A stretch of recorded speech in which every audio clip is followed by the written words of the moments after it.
If you know anything about Hollow Knight, you're probably aware that the story is kind of a big deal. In the 7 years since the game released back in 2017, it has been insanely well covered by a whole host of dedicated fans and content creators alike, with myriad video essays, a robust wiki, and countless pages of meticulously drafted documentation discussing the characters and world to a staggering degree of detail. And for a while now, I've been wondering, why? What makes the story of Hollow Knight this compelling to inspire so much engagement from its fans for so long, especially when plenty of other excellent stories in the genre get barely any at all? There's probably more than one right answer to this question, but I think an important one is that not only is the story well written, with a unique premise, exciting mysteries, and memorable characters, it's also very well told, something I haven't seen talked about nearly as much. The thing is, games are complicated, and the way they tell stories is equally complicated, requiring an entirely unique and deliberate approach to this side of the experience known as narrative design. Carefully merging narrative elements with gameplay elements, creating systems to manage and deliver information, and making concessions for interactivity, all while ensuring that the heart of the story remains intact. Hollow Knight is an excellent example of this, and so what I want to do with this video is not discuss or explain the story directly, but instead examine how that story is told and experienced, in the process sharing my own thoughts and observations on why it remains so engaging and popular. Because I'll be discussing elements from all parts of the game, there will be major spoilers ahead, so I would strongly recommend not watching this video until you've played the game yourself. But with that out of the way, let's now take a closer look at the incredible storytelling of Hollow Knight.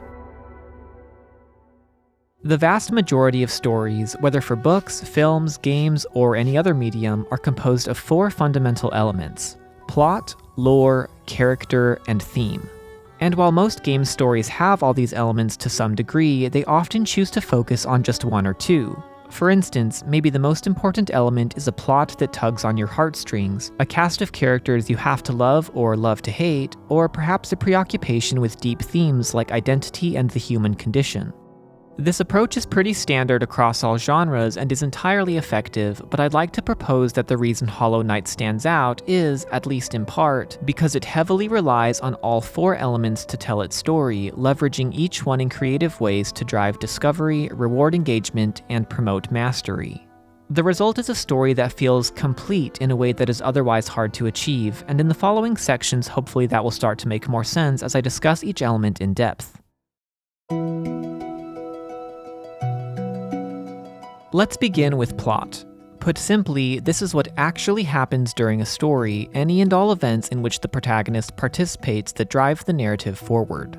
Think about Hollow Knight for just a moment, and you'll quickly realize that's a lot of stuff. The first things to come to mind will probably be big story events, like taking out the Dreamers, descending into the Abyss to unify the Void, becoming a victim of bank fraud, and finally challenging the titular Hollow Knight itself. But I would argue that the plot really extends to everything between those moments as well, from exploring the world to finding charms to interacting with characters and defeating enemies. Because the player is in control every step of the way, the story is just as much about the journey as it is the destination. And this is significant because I think an important way in which Hollow Knight elevates its plot is by facilitating emergent storytelling. Generally speaking, this is when players create their own stories rather than just following the one being told, and is most often seen in sandbox-style games that have little to no story at all, and open-world games that litter the map with unique encounters and points of interest that enable infinite unique adventures. Indeed, a large part of the appeal of these games is that you get to participate in the story crafting experience. Obviously, Hollow Knight is a lot more focused than these examples, with a deep and intricate story that you're fully intended to follow, but this is offset by the sheer amount of flexibility afforded by the game's premise. After arriving in Dirtmouth, the player is first introduced to Hallownest by Elderbug, who describes it as a great kingdom long fell to ruin that still draws folks into its depths with the promise of wealth, glory, and enlightenment. And then he remarks, "I'm sure you too seek your dreams down there." That's what kicks off your journey. You have no memories, no directions, nothing but the nail on your back, and with it you must descend into the well to forge your own path through the ruins of Hallownest and discover what that dream might be. The core fantasy of Hollow Knight is one of exploration, or more specifically, being an explorer. charting a vast, unknown world with the promise that eventually you will find not only wealth and glory and enlightenment, but also a sense of purpose, something to fight for, and Hollow Knight delivers on this premise spectacularly. Not only is there a huge playable space to explore, but that exploration is fun and rewarding because it feels impressively organic. You get to explore wherever and however you want. You'll find many things, and you'll probably not find many things, which means each and every discovery will be earned. Even when the central plot does begin to take shape, player agency is maintained. The best example of this is how the Dreamers can be killed in any order, which significantly changes the experience you'll have with each one since your skill level and available abilities will differ. There are many other choices like this that you get to make. Skipping the battle with False Knight by breaking through the wall, deciding the fates of Zote, Cloth, and the Nail Master, and obtaining multiple endings that reflect how much of the story you've completed and likewise what challenges you've undertaken. So if that was all Hollow Knight did, then the exploration would be fantastic, but treating the main story beats with flexibility is only the beginning. Plenty of other, far more linear games do this too, without leaving much room for emergent storytelling. For this, Team Cherry had to take it to the next level. I mentioned a moment ago that you can explore wherever you want, however you want, and that's not an exaggeration. While most Metroidvanias keep certain areas of their world tightly locked until you obtain a specific ability, necessitating a linear approach to progression in what are often non-linear maps, Hollow Knight's world was designed more as an open sandbox in which you can almost always find alternative ways to reach the places you want to go. Carefully studying the layout of each space, making clever use of your abilities, and taking advantage of the game's detailed physics system make a great deal of sequence breaking possible, and at times is even encouraged. While this is primarily a matter of world design, it ends up being highly relevant to the plot because so much of it is simply exploring, pushing ahead into the darkness to find new areas, new bosses, and hopefully a new bench. Let's consider the City of Tears for a moment. Finding this location is one of the first big goals of the game, with a sign at the entrance to Green Path instructing you to find the city at this kingdom's heart. The main path will take you through these verdant wilds and down into the groves of the fungal wastes below before eventually depositing you at the city's front gate, which can be opened using the city crest. But this is actually only one of 5 ways to get into the city for the first time. You can also get in through the Ancient Basin, Kingdom's Edge, and the Resting Grounds, depending on what areas you're most interested in exploring and how committed you are to finding a path forward. What's more, if you chose to skip the False Knight as mentioned earlier, then you won't be able to get through the gate anyways and will need to find one of these other paths instead. The game is filled with situations like this, which means that even though you'll see the same plot points as everyone else, your path between and around them will be very different. And not just because of the order either, because a huge amount of content in Hollow Knight is purely optional. For every area you stumble into, every charm you pick up, and every boss you defeat, there's likely to be another that you simply won't find at all, and this breakdown will be unique to your specific playthrough. Ultimately, when it comes to plot, Hollow Knight gives players the best of both worlds. An engaging, meaningful story filled with scripted encounters and great set-piece moments, and a sandbox filled with tools enabling them to tell their own story to a degree that very few, if any, other Metroidvanias can match. Lore can be thought of as the story beyond the plot, or in other words, the greater context in which the plot takes place, a collection of elements that flesh out a game's world and detail its history. Also commonly referred to as world building, this is arguably what Hollow Knight is most famous for, its dark, twisting caverns holding the stories of countless bugs who once inhabited them, stories of both triumph and tragedy. Mostly tragedy. The most important aspect of lore is, of course, the quality of the information itself. Written properly, lore is relevant and consistent across the scope of the story, expanding upon the world and characters in a way that is worthwhile. But like I mentioned in the introduction, there's an equally important consideration when dealing with lore in video games: how that information is delivered to the player. This can be complicated. Because games are interactive and players are given so much freedom to run amok, it is all too easy for important lore to be missed or experienced out of order, potentially undermining its effectiveness. Of course, you can always put your story on rails and make lore impossible to miss, but then the player's sense of discovery will be lost, and that trade-off may not be worth it. A popular solution to this problem that many lore-based games have adopted is to rely heavily on static notes found in the world and on item descriptions to supply most, if not all, of their lore, which accounts for player unpredictability by largely separating it from the game's mechanics. And while this approach can be both effective and satisfying provided the content is interesting and the placement carefully considered, it has one fundamental problem. Most players don't want to read, they want to act, and if it feels like the lore is only distracting from the main experience of playing the game, then they might be led to ignore it entirely. To account for this, Team Cherry made several important choices with the way lore is handled in Hollow Knight, starting with simply putting it everywhere. Lore can be found in every corner of this vast world. In dialogue with characters you meet, in the foregrounds and backgrounds of each environment you traverse, in secret rooms unsealed, in a cleverly diegetic bestiary, in specific audio cues, and yes, even on lore tablets and item descriptions. But you probably didn't mind reading these for two reasons. First, all of them are quite short, usually just a sentence or two, meaning they don't impact the flow of gameplay too much and instead leave you wanting more. Second, lore tablets are just that. Actual objects in the world with words engraved onto their surfaces, which makes reading them feel in harmony with exploration, like something the knight would actually do.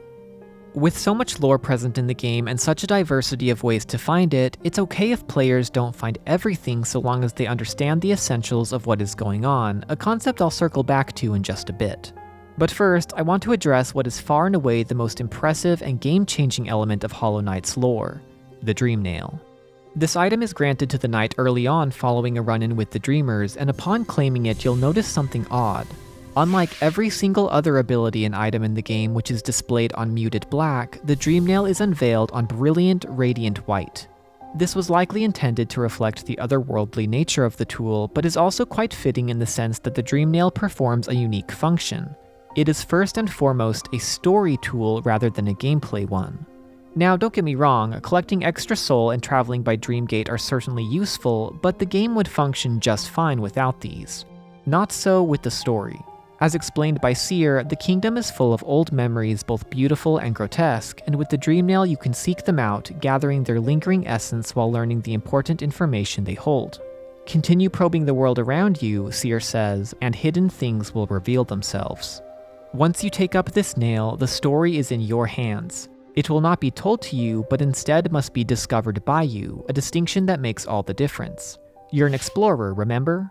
From this point on, you can reveal the unspoken thoughts of characters you meet, the primal instincts and impressions of enemies you fight, the final moments of bugs before they met their end, and memories that linger in statues, mysterious plants, and even in yourself. Importantly, all of these require the player to act, to use the Dream Nail as much as possible. The more work you put into the game, the more story you'll get out of it, and the best example of this is the Secret of the Radiance, the true final boss. Throughout the game, you'll learn about the infection, the plague in the minds of so many bugs that reanimates their bodies as empty husks driven to kill. There are vague references to a being of light, a blazing image, and at the highest point of Crystal Peak you'll find the statue of a god long forgotten, haunting you from its lonely corner of the map. But clear answers prove elusive, for there is only one character alive who knows the truth and is willing to tell it: the Seer. To get this knowledge from her, you'll need to complete what is by far the longest quest in the game, collecting essence to restore the Dream Nail to its pure awoken form. Seer instructs you to collect certain amounts of essence, and in return will reward you with many different kinds of things. Valuable relics that can be sold for geo, pale ore to strengthen your nail, a charm to alter your playstyle, access to a new area to explore, a powerful traversal ability, and upgrades to both your health and resource economy. At 1800 essence, this quest is complete, the Dream Nail now awoken. Seer has no more physical gifts to offer, but if you continue collecting essence and return with 2400 of it, you get something even better: answers. She finally reveals the truth behind Hallownest's forgotten god, recounting the history of her tribe and an ancient betrayal that doomed this land to destruction. She implores the knight to let them be forgotten, and in her final breath utters the name of the Radiance. What makes this reveal so satisfying is what it takes to get all that essence. Consuming whispering roots, challenging warrior dreams, defeating dream bosses, and even killing normal enemies. Put another way, exploring throughout all corners of the land, backtracking to those areas you've previously been, taking on powerful foes in combat, and honing your platforming skills. As you engage with all of Hollow Knight's core gameplay systems, the story is revealed. an excellent way to deliver information to the player that is both organic and rewarding. So I've now established that strong writing and effective delivery are both critical to the success of Hollow Knight's lore, but we're not done yet. There's a third element to consider, and that is the matter of acceptable complexity. A problem you'll see in some lore-driven games is that, in the pursuit of telling a rich, expansive story, they become overly difficult to parse. A little too convoluted, too withholding of critical information for too long, and as a result, the average player will grow frustrated and simply give up on trying to understand before they ever make it to the good stuff, perhaps even quitting the game entirely. It's an interesting challenge. How can you present lore clearly enough for a casual player to understand and appreciate without too much trouble, but also make it deep enough and complex enough to appease the more committed players who leave no stone unturned? I believe Team Cherry's answer to this was layering. Stepping back and taking a broad look at the many topics that comprise the lore of Hollow Knight, we can see three layers or groups emerge: core, adjacent, and esoteric, each one growing progressively more obscure as they become less relevant to the plot. The first layer is core lore, things that are central to the main narrative, like the Pale King, his founding of Hallownest, the purpose of the Hollow Knight, and the role of the Dreamers. These topics are revealed along the main path and can eventually be well understood as new information is provided at regular intervals. For example, Bardoon explains the origin of the Pale King once you find him in Kingdom's Edge, and the White Lady freely reveals her role in the creation of the vessels. By the time you stand with Hornet at the Black Egg Temple, you'll have a pretty good idea of what that place is and what you'll be required to do inside, though the Radiance might still be a surprise if you haven't finished that Essence quest yet. Layer 2 is adjacent lore, things that don't directly apply to the main narrative per se, but serve to strengthen it by providing additional context, like expanding the lore of specific groups such as the Mosskin of Greenpath, the Weavers of Deepnest, and the Scholars of the Soul Sanctum. This lore is revealed along the path to main story events as well as down side paths, and can be fairly well understood if you're able to find all the pieces hidden about, though some answers remain elusive. From a handful of lore tablets scattered around Greenpath, we learn that the Mosskin were born from the dream of a being called Un, walking forth into the barren caverns as lush green vegetation sprang up around them. Ever waiting for her call to return to that dream, the Mosskin refused the Pale King's offer to join his kingdom, but did permit him to construct the Pilgrim's Way through their lands. As for who Un is exactly, and why she is not calling out to her devoted children, remains a mystery. It is only by returning to the Acid Lake later with Isma's Tear and progressing through the pantheons of Godhome that you'll be able to learn more about this entity, and while some answers are provided, many more are not. The final layer is esoteric lore, things that are far removed from the main narrative and serve primarily to expand the world beyond the boundaries of the story being told. Think Lifeblood, the Ancient Civilization, and the Dream Realm. These subjects are covered mostly along optional side paths and are barely understood since so few concrete answers are given, but that's okay since they don't need to be understood for the strict purposes of the story. The Ancient Civilization is a great example of this. As you explore the various regions of Hallownest and make story progress, you'll naturally come across remnants of colossal bugs that inspire a sense of awe and wonder. Who were these giants, and what brought them to an end? Information is scarce, and what little there is comes from Lem, if you can find and bring him rare and well-hidden relics known as arcane eggs, of which there are 4. As a reward for each one, Lem will offer a narrow glimpse into that forgotten age, like explaining how information was stored within the eggs themselves and that the soul totems originate from that time. Finally, what is perhaps the most interesting bit of information, that this civilization worshipped none other than the Void itself, comes from the Void Idol journal entry, which can only be obtained by defeating every single boss within Godhome. So learning about this topic requires a great deal of extra work on the part of the player, and even then, we are left with far more questions than answers. But that's actually a good thing.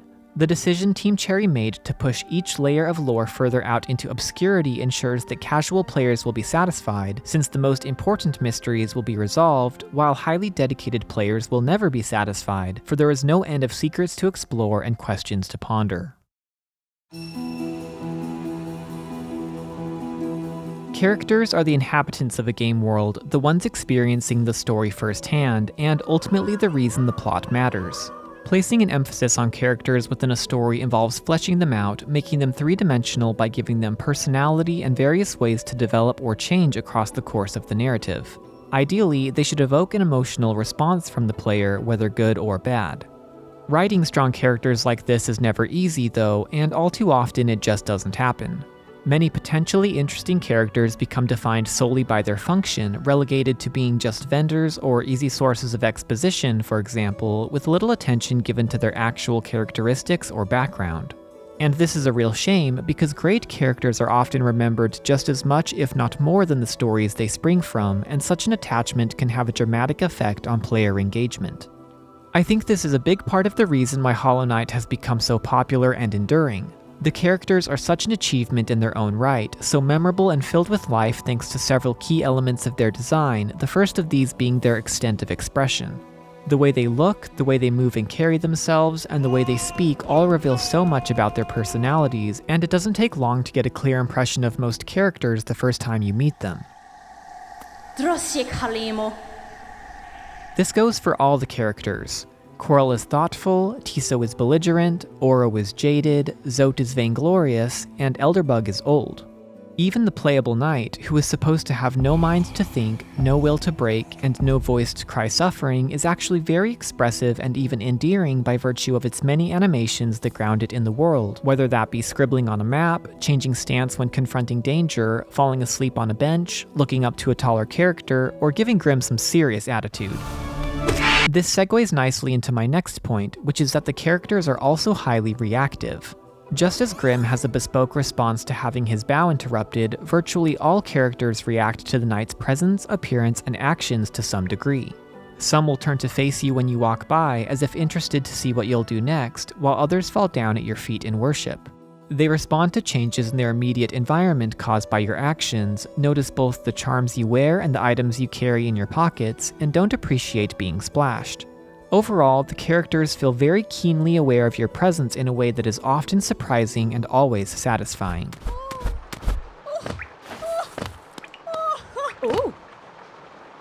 But once again, Team Cherry didn't stop here, going above and beyond with its characters by giving them independence. What I mean by that is it really feels as though these characters exist outside of your interactions with them, because the vast majority have goals or aspirations they are working toward and take specific actions to reach those goals. Both Cornifer and Quirrell are fellow explorers, drawn to Hallownest like the knight and frequently encountered throughout the world, granting a bit of welcome company on the dangerous road. But despite their motives appearing to be similar at first, both claim to have an obsession with exploring uncharted lands, their stories go in very different directions. Cornifer's enthusiasm for cartography is purely academic, and he is more than happy to return to Iselda and take a long nap when his work is finished. Quirrell, on the other hand, is pulled by something deeper, a call emanating from deep within the ruined kingdom that he does not quite understand. It is only upon reaching the teacher's archives in Fog Canyon that memories of his past and purpose return, the reason behind Monomon's call becoming clear. Ever obedient to his old master, Quirrell puts his faith in the knight to finish what she started and makes peace with his journey having come to an end. Another good example is Hornet. At first, she can be seen tirelessly defending what remains of her parents' legacy against those who would threaten it and is hostile toward the knight, but after witnessing its strength and apparent resolve, she begins to reconsider her strategy. Perhaps the little ghost standing before her is just the thing this kingdom needs.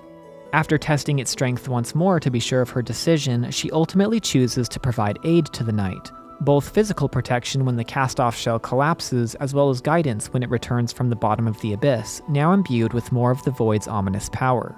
Hornet acknowledges that change is on the horizon one way or another, and puts her trust in the knight to decide Hallownest's fate, though this does not mean she shirks her duty.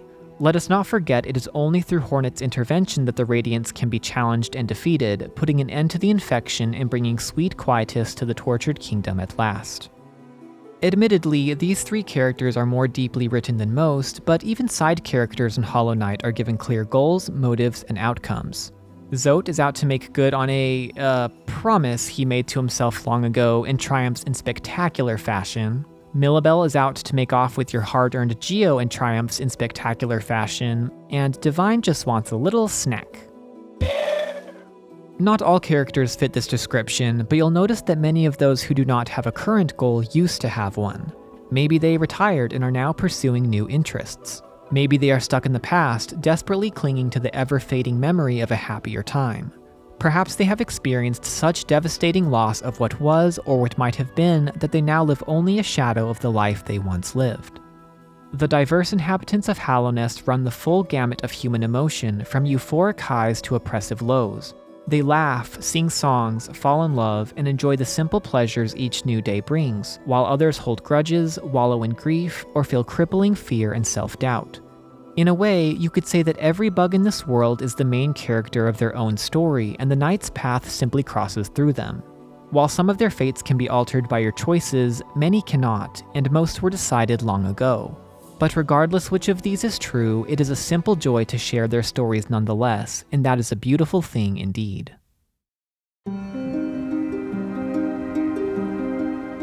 Themes are the central ideas of a story, the universal truths and messages shared within that provide meaning and stick with you even after the credits roll.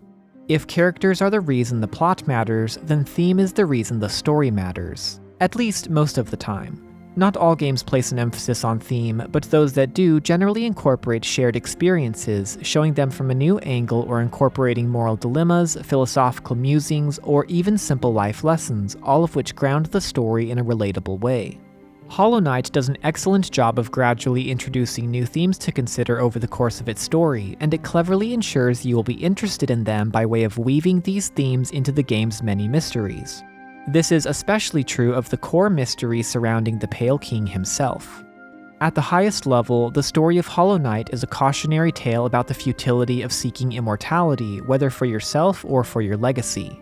From the moment he arrived in this land, the Pale King had a vision, one of a grand kingdom that would stand forever as a bastion of order and knowledge, with a numerous host of thankful subjects basking in the light of his benevolent grace. Eventually, these ambitions did become a reality, the kingdom of Hallownest springing forth from the rock, a world given to bug and beast as they had never dreamed. But unfortunately, nothing lasts forever. Even when foresight warned of ruin, when the cracks began to form in his perfect little world, when a terrible plague was unleashed upon his hapless subjects, the Pale King could not bear to accept this simple truth and instead fought tooth and nail against it, resorting to increasingly desperate measures until finally, irredeemably, sacrificing his entire progeny on the altar of his hubris.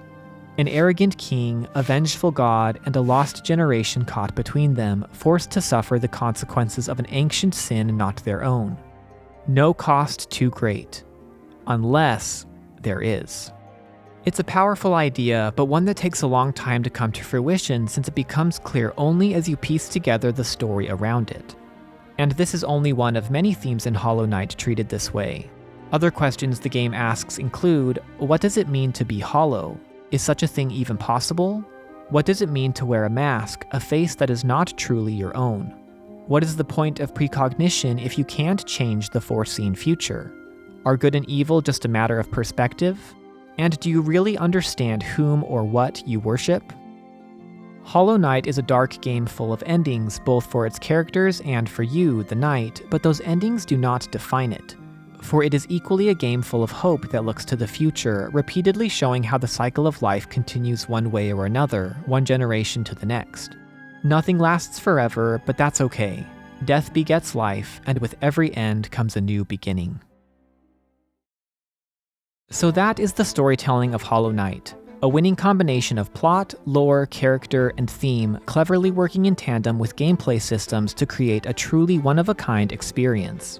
By choosing to rely heavily on all four fundamental elements of storytelling, Team Cherry ensured that the story of Hollow Knight would have the broadest appeal possible, because chances are each player will connect with at least one of these elements and be hooked. A strategy that certainly seems to have paid off if the collective anticipation for Silksong is anything to go by. I think part of the reason why the wait for Silksong has been difficult for so many fans is that they've simply been unable to find another story that speaks to them quite like Hollow Knight does, and based on what we've seen of the sequel, it appears to be promising something even bigger and better. But still, until that glorious release day comes, there are plenty of other unique and worthwhile stories to experience if you haven't already, stories of ruined kingdoms holding dark secrets, of gods who vanished leaving their scattered followers to die, of harnessing the powers of darkness to overcome an unforgiving light, and many, many more. Thank you so much for watching, and if you enjoyed the video, please leave a like, share your own thoughts in the comments section below, and for the especially adventurous, subscribe to the channel for more video essays and lore breakdowns like this. I'll see you in the next one.